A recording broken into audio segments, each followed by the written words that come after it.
செத்தது யாருன்னு அடையாளம் தெரிஞ்சதா? பிரஸ் பீஸ் வந்திருக்கு, ராத்திரிக்கு வந்துரு. நம்ம நினைச்சதை அடையிற வரைக்கும் எக்காரத்தை கொண்டு போலீஸ் கிட்ட சிக்காம இருக்கணும். இந்த உலகத்துல எத்தனையோ கேமராக்கள் உங்களுக்கு தெரியாமலே உங்களை ஃபாலோ பண்ணிக்கிட்டு இருக்கு. பொம்பளை உடம்பு பணம் முதல்ல காசு தான். ரொம்ப கொடுமைப்படுத்தி வீடியோ எடுத்திருக்காங்க. வார்த்தையால கூட சொல்ல முடியல, அவ்வளோ கொடுமை. இந்த கிரைமை ஒரு யூனிட்டா செயின் லிங்கா பண்ணிக்கிட்டு இருக்கு. 6330 அடி உயரத்துல இருக்கு சார் என்னோட மலை கிராமம். இந்த ஊர்ல யாருக்காவது உடம்பு சரியில்லைன்னா 60 கிலோமீட்டர் மலை ஏறி மூணார் தூக்கிட்டு போகணும். அது வரைக்கும் அந்த உயிருக்கு எந்த விதமான உத்தரவாதமும் இல்ல. அவன் எங்க இருந்தாலும் தூக்குங்க.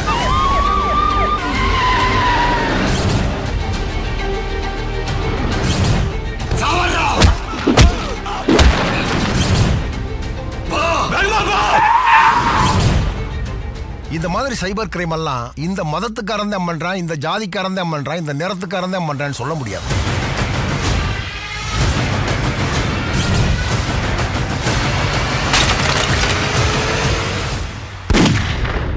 உலக அழகியே வந்தாலும் என் முன்னாடி ஓப்பன் அழகிதான்.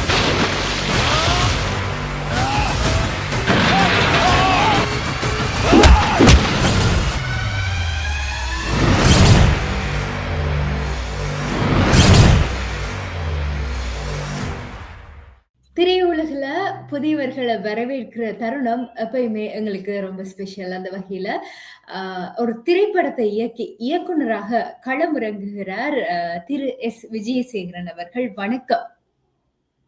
வணக்கங்க. ஆஸ்திரேலியா வாழ்ற தமிழ் மக்களுக்கு என்னுடைய வணக்கம். எப்படி இருக்கீங்க? ரொம்ப நல்லா இருக்குங்க. நீங்க எப்படி இருக்கீங்க? சூப்பர்பா இருக்கிறேன். முதலாவது கேள்வி உங்கள்கிட்ட, இந்த சினிமாக்குள்ள வேற எது உங்களுக்கு ஆர்வத்தை தூண்டினது? இல்ல, எனக்கு சினிமாங்கிறது நான் சைல்டுல பிறந்து கொஞ்சம் இது ஆனதுல இருந்தே எப்போ எனக்கு விவரம் தெரியுமோ அப்பவே எனக்கு சினிமா மட்டும்தான் தெரியும்.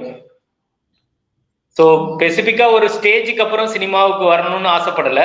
பை பர்த்தாவே எனக்கு சினிமா ஆசை மட்டும்தான் இருந்தது. Okay okay okay. அசிஸ்டன்ட் டைரக்டரா ஒர்க் பண்ணிருக்கீங்க அப்படின்னு கேள்விப்பட்டேன், அதை பத்தி சொல்லுங்க. ஆமா, 3 டைரக்டர்கிட்ட பெரிய டைரக்டர்கிட்ட ஒர்க் பண்ணியிருக்கேன். ஃபர்ஸ்ட் சுந்தர்சி அண்ணன் சுந்தர்சி டைரக்டர் சுந்தர்சி அவங்கள தெரியும், உலகத்துக்கே தெரியும். தமிழ் சினிமாவில் தவிர்க்க முடியாத ஒரு இயக்குனர், நடிகர், அவங்க தயாரிப்பாளர். ஸோ அவங்க கிட்டதான் நான் முதலா லாஸ்ட் அசிஸ்டண்டா சேர்ந்து பயிற்சி எடுத்து, அதுக்கப்புறம் அவங்களுக்கு சீனியர் டைரக்டர் நம்ம நச்சி படம், அன்பு படம் எல்லாம் பண்ணாங்க. அவங்க கிட்ட அசோசியேட் டைரக்டரா ஒர்க் பண்ணேன். அதுக்கப்புறம் அவங்களுடைய மச்சான் பிரபு சலமன் சார்கிட்ட லீக் ஒர்க்கி அந்த நாடகம் வரையும் ஒர்க் பண்ணாங்க. அதுக்கப்புறம் இதோடைய போகி என்னுடைய முதல் படம் இது. ஓகே. இந்த போகி திரைப்படத்தின் கதை ஒரு உண்மை சம்பவத்தை தழுவி எடுத்ததாக கேள்விப்பட்டேன், அதை பத்தி சொல்லுங்க. உண்மையா அந்த கதை? போகி மூவி உண்மை சம்பவத்தை தழுவி தானே எடுத்தீங்க, அதை பத்தி சொல்லுங்கன்னு சொன்னேன். போகி கதை முதல் படம் பண்ணணும் அப்படிங்கும்போது அது சமுதாயத்துக்கான படமா இருக்கணும், மக்களுக்கான படமா இருக்கணும், கமர்ஷியல் படமா இருக்கணும். என்னை நம்பி நான் எடுத்த படத்தை நம்பி தியேட்டருக்குள்ள வர்ற ஆடியன்ஸை நான் ஏமாத்தக்கூடாது. அவங்க எனக்காக ஸ்பெண்ட் பண்ணக்கூடிய அந்த 2 ஹவர்ஸை நான் ஒரு பயனுள்ளதா மாத்தணும், அவங்களுக்கு வேல்யூ உள்ளதா மாத்தி கொடுக்கணும். ஸோ அதுக்காக இதோடைய கதை எழுதும் போதுல இருந்து திரைக்கதை ஆக்கும் போது, படமாக்கும் போது எல்லாத்துக்குமே மெனக்கட்டேன். ஸோ மக்கள் நம்பி திரையரங்குக்கு வரும்போது அவங்களுடைய நம்பிக்கையை 100% காப்பாற்றக்கூடிய கமர்ஷியல் படமா வந்திருக்குது. 7000 அடி உயரத்துக்கு போய் ஷூட் பண்ணீங்களாமே, அதுவும் 90 நாள் ஷூட் பண்ணீங்களா? என்ன விஷயம்? நிறைய பேர் சந்திச்சிருப்பீங்க, நிறைய மிருகங்கள், பறவைகளோட பழகுறதுக்கு கூட சந்தர்ப்பம் கிடைத்திருக்கும்னு நினைக்கிறேன். அதை பத்தியும் உங்களுக்கு சொல்றீங்களா? நிச்சயமா. 7000 அடி ஹைட் உயரத்துல ஒரு மலைவாழ் மக்கள் ஒரு 200 குடும்பங்கள் அங்க வாழ்ந்துகிட்டு இருக்கு. அதுக்கு 2 பேர் உண்டு, அந்த மலைக்கு 2 பேர் உண்டு. ஒன்று சென்ட்ரல் ஸ்டேஷன், இன்னொன்று டாப் ஸ்டேஷன். அந்த பகுதிக்கு பேர் கொழுக்குமலை. ஏசியாவிலேயே ஹையஸ்ட் உயரத்துல, அதிகமான உயரத்துல தேயிலை விளையக்கூடியது நம்ம நாட்டுல, இந்தியாவுல. அதுல கொழுக்குமலைங்கிறது ரொம்ப முக்கியமான பகுதி. அதுல இருந்து 1000 அடி குறைவா 6300 அடி அந்த உயரத்துல வந்துட்டு அந்த மக்களுடைய வாழ்வியலை படம் பார்க்கறதுக்கு எனக்கு ஒரு சந்தர்ப்பம் கிடைச்சிருக்குன்னு தான் சொல்லணும். ஏன்னா இந்த கதையை எழுதும் போது எனக்கு அப்படி ஒரு பாதிப்பு ஏற்படல. இந்த கதையை படமாக்குறதுக்காக நான் பல இடங்களுக்கு வந்து அந்த படம் பிடிக்கக்கூடிய இடங்கள், லொகேஷன் சொல்லக்கூடிய அந்த இயற்கை அழகு நிறைஞ்ச இடங்களை தேடி போகும்போது அப்போ ஒரு சிறப்பான இடம் வேணும்னு நிறைய ஊர்களுக்கு டிராவல் பண்ணோம். அப்போ எங்கேயுமே எனக்கு திருப்தி இல்லாம இருக்கும்போது மைனா கும்கி எங்க இயக்குனர் எடுத்த அந்த பகுதிக்கு போகும்போது அங்க உள்ள லொகேஷன் மேனேஜர் சொன்னாரு, இங்க இருந்து ஒரு 6000 அடி உயரத்துல ஒரு நல்ல லொகேஷன்ஸ் இருக்கு சார், நீங்க அங்க போனீங்கன்னா உங்களுக்கு பிடிக்கும் கண்டிப்பா அப்படின்னு சொல்லி என்னை கூட்டிட்டு போறாரு. கூட்டிட்டு போகும்போது பார்த்தா ஒரு பள்ளத்தாக்குல இருந்து மேல ஏறுறோம். ஒரு 6000 அடி மேல ஏறுறதுக்கு எங்களுக்கு ஒரு 5.5 மணி நேரம் ஆயிடுச்சு. காலையில ஸ்டார்ட் பண்ணோம், ஈவினிங் ஆயிடுச்சு. அப்ப அந்த இடத்துக்கு போகும்போது பார்த்தா எனக்கு பெரிய ஒரு ஷாக் என்னன்னா, அங்க ஒரு 200 மக்கள், 200 குடும்பம் அங்க வாழ்ந்துகிட்டு இருக்காங்க. அங்க வந்து ஸ்கூல் கிடையாது, ஹாஸ்பிட்டல் கிடையாது, இந்த ரெண்டுக்குமே போராடக்கூடிய மக்கள் வந்து அங்க இருந்தாங்க. அப்ப நான் சாங்கம் ஒரு பாடல் காட்சியை மட்டும் எடுக்கலான்ட்டு போன இடத்துல அந்த மக்களுடைய வாழ்வியலையும் இந்த படத்துல சொல்றதுக்கு எனக்கு ஒரு வாய்ப்பு கிடைச்சது. சோ உண்மையிலேயே அங்க ஒரு 200 குடும்பம் வந்து மருத்துவத்துக்கும் கல்விக்காக போராடுறாங்க. அதை நம்ம கதையில சொல்லும் போது நம்ம கதை வந்து ஒரு யதார்த்தமான கதையா இன்னும் வலுப்பெறும் அப்படிங்கிற நம்பிக்கையில அந்த லொகேஷனுக்கு போனதுக்கு அப்புறம் தான் அந்த கதைக்குள்ள அந்த பகுதியோட மக்களுடைய வாழ்வாதாரம் அந்த கதைக்குள்ள வந்தது. ஓகே. நாங்க ட்ரெய்லர்ல பார்க்கக்குள்ளே எங்களுக்கு கொஞ்சம் கொஞ்சம் விளங்கிச்சு. ட்ரெய்லர்ல பார்க்கக்குள்ளே இன்ட்ரெஸ்டிங்கா இருக்கக்குள்ள படத்தை பார்த்தா அந்த 2 மணித்தியாலும் படத்தை பார்த்தா சூப்பர்வா இருக்குமென்று எதிர்பார்க்கிறோம். கோடி திரைப்படத்துல ஃபைட் மாஸ்டர் தான் உங்க திரைப்படத்துல ஃபைட் மாஸ்டர் ஆமி, உண்மையா? ஆமா, அன்பரியு ஃபைட் மாஸ்டர். அவங்க வந்து KGF 1, 2, அதுக்கப்புறம் விக்ரம், அதுக்கப்புறம் இப்ப கூலி, நிறைய இந்தியாவுல வந்து ஒன் ஆஃப் த தவிர்க்க முடியாத மிகப்பெரிய ஒரு சண்டை இயக்குனர், சண்டை காட்சி இயக்குனர் அவங்க. அது நானும் எனது நண்பரும் தான் அவங்கள வந்து வேறொரு இன்னொரு நண்பருடைய படத்துல அறிமுகப்படுத்தணும். ST சுரேஷ்குமார்னு சொல்லிட்டு நம்ம படத்துல வசனம் எழுதியிருக்காங்க. அவங்களுடைய முதல் படத்துல இவன் யாரென்று தெரிகிறதாங்கிற படத்துல அவங்கள சண்டை காட்சி இயக்குனர்களை அறிமுகப்படுத்துறோம். எங்களுடைய அறிமுகத்துல இன்னைக்கு விஸ்வரம் எடுத்து வளர்ந்து இருக்கக்கூடிய ஒரு சண்டை காட்சி இயக்குனர் அவரு. அவங்க 2 பேரும் ட்வீன்ஸ். அவங்க நம்மளுடைய படத்துக்காக மிக சிரமப்பட்டு சண்டை காட்சிகள் அமைச்சிருக்காங்க. 5 சண்டை காட்சிகள் இந்த படத்துல இடம்பெறுது. போகி படத்துல 5 சண்டை காட்சிகள் இடம்பெறுது. இந்த 5 சண்டை காட்சிகளுமே வெவ்வேறு மாதிரியான லொகேஷன்ல நடக்கிற ஒரு விஷயம். அதுல 2 சண்டை காட்சிகள் வந்து ரொம்ப ரொம்ப முக்கியமான சண்டை காட்சிகள். படத்துடைய இன்ட்ரோல் பிளாக்ல இருந்து எடுத்தது வந்து சென்னை மாநகரத்துடைய புழல் ஜெயில்னு சொல்லுவாங்க. புழல் ஜெயில இருந்து 2 அக்யூஸ்ட் ரிலீஸ் ஆகி வெளியில வரும்போது யதார்த்தமா அந்த அக்யூஸ்ட கிட்னாப் பண்ணி அந்த வேனுக்குள்ள ஒரு 100 கிலோமீட்டர் ஸ்பீட்ல அந்த வேனு டிராவல் ஆகும் சிட்டிக்குள்ள. அந்த வேனுக்குள்ளதான் ஃபைட்டே நடக்கும். அந்த டிராவலிங்ல அவ்வளவு அழகா அந்த ஃபைட்டை எடுத்து கொடுத்தது அவங்களுடைய திறமையை வந்து அவங்க பெரிய லெவல்ல நிரூபிச்சுட்டாங்க அந்த இதுல. அதுக்கப்புறம் 380 ஏக்கர் குப்பைமேடு, அதாவது ஒட்டுமொத்த சென்னை சிட்டியோடைய குப்பையெல்லாம் எங்க போய் சேரணும், ஒரு பெரிய ஒரு ஸ்டோரேஜ் குடோன் இருக்காங்க. அதோடைய ஏரியா பரப்பளவு பாத்தீங்கன்னா 380 ஏக்கரு. அங்க வந்து ஆள் நடமாட்டமே கிடையாது, நடமாடக்கூடாது. 144 தடை போட்டிருக்காங்க. அந்த தடையை கவர்மெண்டோடைய அணுகி அந்த தடையை விலக்கிட்டு 4 நாள் அந்த சண்டை காட்சியை நடத்தி முடிஞ்சதுக்கு அப்புறம் திரும்ப அந்த 144 தடை வந்து உத்தரவு வந்து அமலுக்கு வந்தது. இந்த பகுதியில போய் நாங்க படப்பிடிப்பு நடத்துறதுக்கு நாங்க லொகேஷன் பார்க்க போகும்போதே பாத்தீங்கன்னா இந்த 380 ஏக்கர்ல இருக்கக்கூடிய அந்த மீத்தேன் வாயு வந்து எங்க ஸ்கின் எல்லாம் அஃபெக்ட் பண்ண ஆரம்பிச்சுது. அப்போ கிட்டத்தட்ட ஒரு 250 பேருக்கு வந்து நம்மளுடைய அந்த யூனிட்ல இருக்கக்கூடிய லைட்மேன்ல இருந்து ப்ரொடக்ஷன்ல வேலை பார்க்கறவங்கல இருந்து டெக்னீஷியன்ஸ்ல இருந்து அத்தனை பேருக்கும் கம்பெனியோடைய சொந்த செலவுல ஒரு தடுப்பு ஊசி இன்ஜெக்ஷன் பண்ணிட்டு அதுக்கப்புறம் தான் நாங்க படப்பிடிப்பு அங்க நடத்த போனோம். எனக்கு மொட்டராஜேந்திரன் சார்ல இருந்து எல்லாருக்கும் அதை நாங்க கம்பெனி சார்பா பண்ணேன்னா நம்மளை நம்பி வேலை பார்க்க வரக்கூடிய அத்தனை கலைஞர்களுடைய உயிரை பாதுகாக்க வேண்டியது நம்ம கடமை அப்படிங்கிறது அந்த முன்னாடி இருந்தது. அந்த மோசமான ஒரு சூழ்நிலையில மொட்டராஜேந்திரன் சார் அவங்கள வந்து ரொம்ப இந்த இடத்துல வந்து அவங்கள வந்து பேசியே ஆகணும். அந்த 380 குப்பைமேடுல ஒரு சட்டம் கூட இல்லாம வெறும் தரையில அங்க வந்து ஃபைட் பண்ணாரு அவரு. அந்த கண்ணாடி பீசஸ் எல்லாம் அவருடைய முதுகுல கிழிச்சு அவரை வந்து தியாகம் பண்ணாரு இந்த படத்துக்காக. இந்த படத்துக்காக 2 பேர் ரொம்ப பெருசா உழைச்சாங்க நடிகர்கள்ல. ஒண்ணு மொட்டராஜேந்திர சாரு, இன்னொன்னு வேலா ராமமூர்த்தி சாரு. வேலாராமமூர்த்தி சார் வந்து ஒரு குற்ற பரம்பரைன்னு மிகப்பெரிய நாவலுடைய ரைட்டரு. நிறைய படங்கள்ல வந்து குணச்சித்திர வேடம், வில்லன் வேடம் பண்ணியிருக்காங்க. கிடாரிங்கிற படத்துல சசிகுமார் சார் கூட பெரிய லெவல்ல வில்லன் ரோல் பண்ணியிருப்பாங்க. இந்த 2 நடிகர்கள் பங்கேற்ற சண்டை காட்சிகளை அன்பறிவு படமாக்கியிருக்காங்க. அன்பறிவு மொத்தம் 5 சண்டை காட்சிகளை படமாக்கினாங்க. 5 சண்டை காட்சியில 3வது சண்டை காட்சி மார்ச்சுவரி வந்து சென்னை மாநகராட்சியுடைய மருத்துவமனையுடைய மார்ச்சுவரி பகுதியை வந்து பிரம்மாண்டமா செட் அமைச்சு அதுல அந்த சண்டை காட்சி நடக்கப்பட்டது. இந்த 5 சண்டை காட்சியுமே வெவ்வேறு சூழ்நிலைகள்ல வெவ்வேறு காலகட்டங்கள்ல நடக்கக்கூடிய விஷயங்கள். இது எல்லாத்துக்கும் அன்பறிவு வந்து ஒரு ரஜினி சார் படத்துக்கு எந்த அளவுக்கு உழைச்சாங்களோ அந்த அளவுக்கு இந்த படத்துக்கும் உழைச்சிருக்காங்க.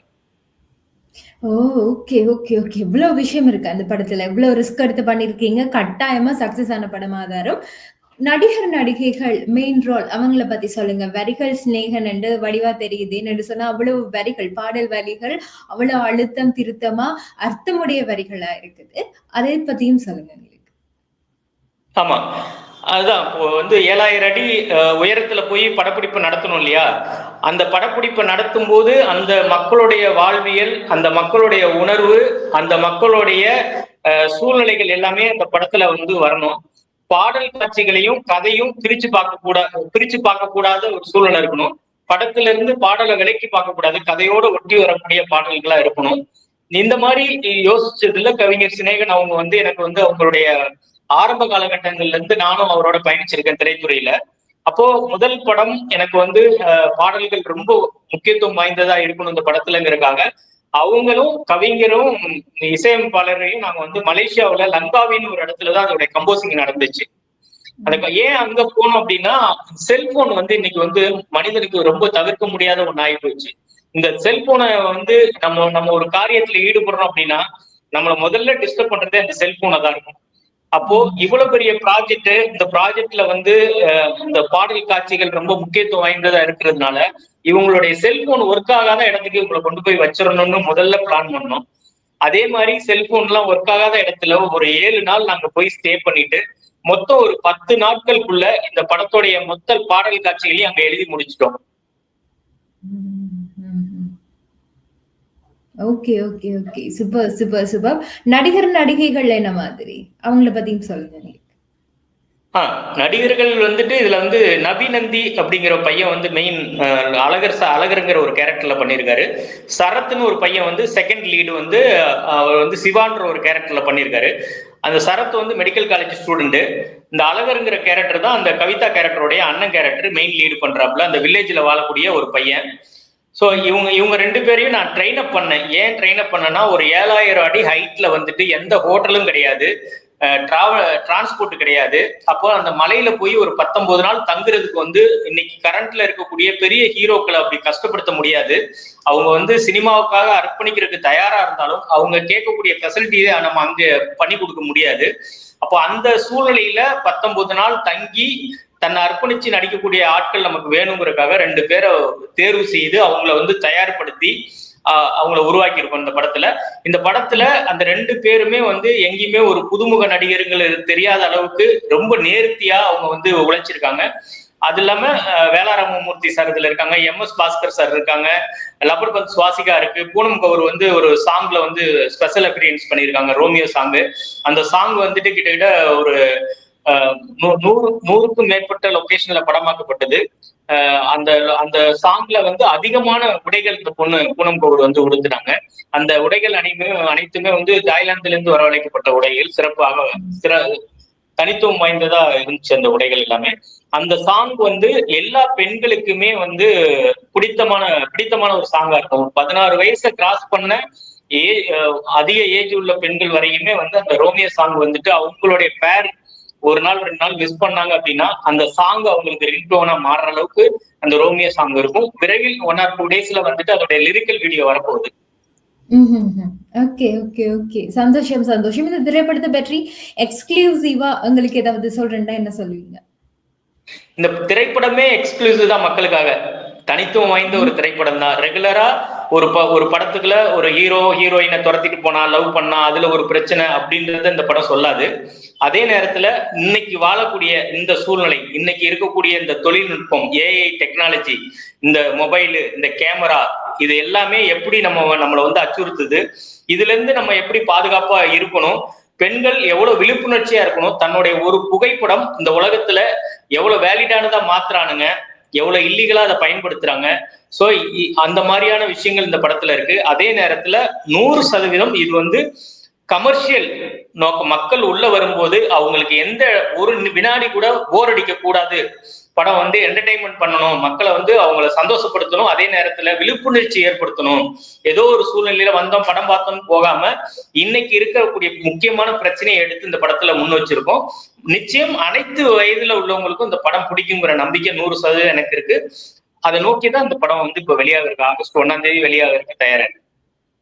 ஓகே, ஆகஸ்ட் 1ஆம் தேதி. ஓகே, ஆகஸ்ட் 1ஆம் தேதி இந்த திரைப்படம் வெளிவந்து சக்சஸ் ஆகணும்னு சொல்லி எங்களுடைய மனமார்ந்த வாழ்த்துக்கள். உங்கள்ட்ட ஒரு முக்கியமான பர்சனலான கேள்வி.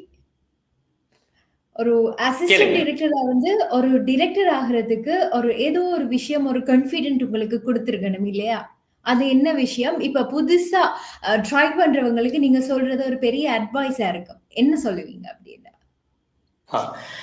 இல்ல, நம்ம வந்து முதல்ல பயிற்சி எடுக்கணும். நான் வந்த காலகட்டங்கள் அந்த மாதிரியான காலகட்டங்கள். இப்போ வந்துட்டு டைரக்டா இயக்குனர் ஆயிடுறாங்க, ஷார்ட் பிலிம் பண்ணிட்டு இயக்குனர் ஆயிடுறாங்க. நான் வந்த காலகட்டங்கள் வந்து ஒரு சில இயக்குனர்கள்ட்ட முழுவதுமா ஒரு குறைஞ்சபட்சம் ஒரு 5 படங்கள் வந்து முழுவதுமா பயிற்சி எடுத்ததுக்கு அப்புறம் தான் இயக்குனர் ஆக முடியுங்கிற காலகட்டத்துல நான் உள்ள வந்தேன். ஸோ அதே மாதிரி பல படங்கள், கிட்டத்தட்ட ஒரு 10க்கும் மேற்பட்ட படங்கள்ல வந்து பயிற்சி எடுத்து உதவி இயக்குனராக இருந்து, இணை துணை இயக்குனராக இருந்து, அசோசியேட் இயக்குனராக வந்து, அதுக்கப்புறம் எனக்கு ஒரு கான்ஃபிடன்ட் என்னன்னா, ஒரு நல்ல படம் எடுக்கக்கூடிய தகுதி இப்ப நம்ம கிட்ட இருக்கு. அப்படிங்கும் போது இந்த படத்தை நான் இயக்குனரா மட்டும் இல்ல, இந்த படத்துடைய தயாரிப்பாளரும் நானாவே இருந்திருக்கேன். ஏன் அப்படி இந்த படத்தை தயாரிக்க வேண்டிய சூழ்நிலை வந்துச்சு அப்படின்னா, இப்ப நம்ம ஒரு தயாரிப்பாளர்கிட்ட போய் கதை சொல்றோம். அவங்க ஒரு விதமான பேட்டர்ன்ல இருப்பாங்க. ஸோ இந்த ஹீரோ வச்சு பண்ணலாம், இந்த ஹீரோ வச்சு பண்ணலாம், இந்த மாதிரி காமெடி சப்ஜெக்ட் பண்ணலாம், இந்த மாதிரி ஆக்ஷன் சப்ஜெக்ட் பண்ணலாம், ஸோ இந்த மாதிரி த்ரில்லர் சப்ஜெக்ட் பண்ணலாம். அப்படிங்கும்போது நான் என்னுடைய முதல் படம் ஒரு தரமான படமா இருக்கணும், அது மக்களுக்கான படமா இருக்கணும், மக்களை என்டர்டைன்மெண்ட் பண்ணக்கூடிய படமா இருக்கணும் அப்படின்னு ஒரு விஷயத்தை எடுக்கும்போது, இந்த லொகேஷன்ஸ் எல்லாமே ரேர் லொகேஷன். 7000 அடி ஹைட்ல போகணும்னா எப்பவுமே பசுமையா இருக்காது. அது பசுமையா இருக்கிறதே வந்து ஒரு 2 மாசம் தான், வருஷத்துல 2 மாசம் மட்டும்தான் பசுமையா இருக்கும். ஒரு 3 மாசம் ட்ரையா இருக்கும், ஒரு 3 மாசம் ரொம்ப குளிரா இருக்கும், இன்னொரு 3 மாசம் வந்து அங்க நடக்கவே முடியாது, அவ்வளவு மழை பெய்யும், அதிகமான மழைகள் பெய்யும். ஸோ இந்த மாதிரி லொகேஷனுக்கு வந்துட்டு நம்ம இன்னைக்கு பிளான் பண்ணி நாளைக்கு போய் ஷூட்டிங் எடுத்துட முடியாது. நம்ம இன்னைக்கு போயிட்டு அங்க ஆள் வச்சு அந்த இடத்துல என்ன மாதிரி சூழ்நிலை இருக்கு, மழை பெய்யுதா இல்ல கிரீன்ஸ் எப்படி இருக்கு, இந்த டெஸ்ட் எல்லாம் எடுத்ததுக்கு அப்புறம் தான் நம்ம அங்க போய் ஷூட்டிங் எடுக்க வேண்டியதா இருக்கு. 350 ஏக்கர் குப்பைமேடு, அந்த குப்பைமேடுல நம்ம படப்பிடிப்பு நடந்திருக்கு, அந்த பர்மிஷன் வாங்குறதுக்கே நம்ம 2 மாசம் வெயிட் பண்ண வேண்டியது இருந்தது. இந்த மாதிரியான சூழ்நிலைய ஒரு தயாரிப்பாளர் ஏத்துக்க மாட்டாங்க. ஒரு 3 மாசம், ஒரு 5 மாசம், 6 மாசத்துல ஒரு படத்தை முடிச்சு ரிலீஸ் பண்ணணும் அப்படிங்கிற ஒரு சூழ்நிலையை தான் எல்லாருமே இருப்பாங்க. அப்போ இந்த சூழ்நிலையை நான் கடக்கணுங்கிறதுக்காக நானே தயாரிப்பாளரா மாற வேண்டிய சூழ்நிலை இருந்துச்சு. இப்போ வரக்கூடிய நான் இயக்குனர்களுக்கு என்ன சொல்லுவேன் அப்படின்னா, ரொம்ப நம்ம சரியான விஷயத்த பண்ணணும், மக்கள் நம்ம நம்பி தேட்டருக்கு வர வைக்கிறதுக்கான கண்டென்ட்டா இருக்கணும். நம்ம இயக்குனர் ஆகுறது மட்டும் நம்மளுடைய லட்சியம் இல்ல, நம்மளை நம்பி மக்கள் உள்ள வர்றவங்களை சந்தோஷப்படுத்தி அனுப்பக்கூடிய சூழ்நிலையை நம்ம உருவாக்கணும். நல்ல கதைகளை தேர்வு செய்து முயற்சி செய்தா எல்லாருமே இயக்குனர் ஆகலாம்ங்கிறத என்னோட கருத்து. ஓகே, சந்தோஷம். நீங்க சொன்ன தகவல்கள் நிறைய பேரை போய் சேர்ந்திருக்கும் என்று நம்புறேன். அத்தோட இந்த போகி திரைப்படம் நல்ல ஒரு சூப்பர் டூப்பர் ஹிட் ஆகிறதுக்கு எங்களுடைய சந்தோஷமான வாழ்த்துக்கள். ரொம்ப ரொம்ப நன்றிங்க. ஏன்னா உங்க மூலமாகவும் அபர்ணா சுதன் சார் மூலமாகவும் இந்த போகி திரைப்படம் வந்து உலக மக்களுடைய பார்வைக்கு கொண்டு போய் சேர்க்கறதுனால உங்களுக்கும் அபர்ணா சுதன் சாருக்கும் நான் ரொம்ப நன்றியை தெரிவிச்சுக்கிறேங்க. நன்றி, வணக்கம். வணக்கம்.